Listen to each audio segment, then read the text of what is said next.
how to turn on or turn off app notifications, sound, and vibration on the Samsung Galaxy S25, S25 Plus, or the Edge or Ultra.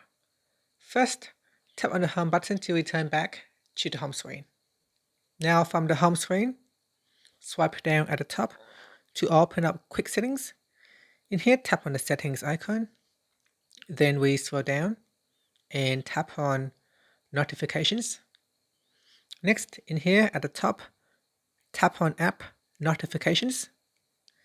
Then go down the list and select an app that you want to change. So let's say I want to change the Chrome app. In here, you can tap on sound and vibration toggle button to turn it off or switch it on. Now, when you turn this off, it simply turn off sound and vibration, but you still be able to receive the notifications coming from the Chrome app.